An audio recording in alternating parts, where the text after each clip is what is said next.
Dear students, आज का हमारा जो टॉपिक रहेगा वो है अलजेब्रा। कुछ बच्चों की डिमांड थी कि सर अलजेब्रा के टॉपिक को थोड़ा अच्छे से एक्सप्लेन कर दीजिए। तो अलजेब्रा क्या होता है उसके बारे में हम अंडरस्टैंड करने के लिए जा रहे हैं। Algebra is a branch of mathematics in which letters and numbers are used together. यानी अलजेब्रा मैथमेटिक्स की वो ब्रांच होती है जिसमें हम लेटर्स का यूज करते हैं और नंबर्स का यूज करते हैं। जैसे फॉर एग्जांपल y + 3 = 12। तो यहां पर जो लेटर यूज किया गया है वो क्या है, y, और नंबर क्या है 3 and 12। Then it is the example of equation. Now अब ये लेटर्स जो होते हैं इनको हम एक और नेम से जानते हैं, that is known as variable. Okay, और जो नंबर जो होते हैं उनको हम एक और नेम से जानते हैं, that is known as constant. अब ये कांस्टेंट होते क्या हैं? A symbol having a fixed numerical value is called a constant.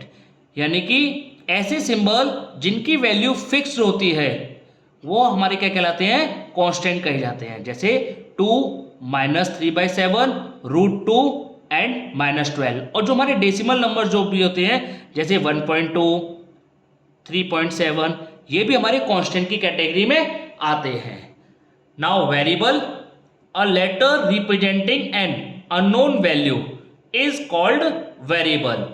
यानी कि लेटर जो हमें अननोन वैल्यू के बारे में बताता है वही हमारा क्या कहलाता है, वेरिएबल कहा जाता है।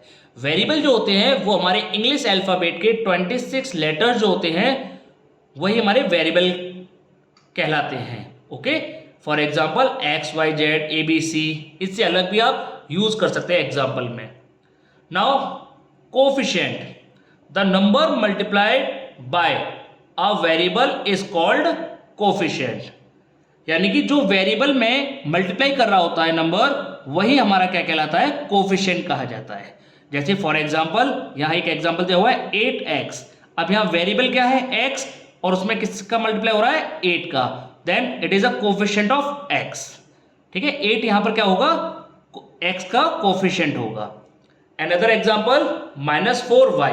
अब यहां पर वेरिएबल क्या है हमारा, y, और y में किसका मल्टीप्लाई हो रहा है, -4 का। तो यहां पर जो -4 है ये हमारा न्यूमेरिकल कोफिशिएंट हो जाएगा। अब इसमें थोड़ा सा और भी कॉन्सेप्ट है। जैसे मानकर चलिए अगर यहां पर होता 2xyz।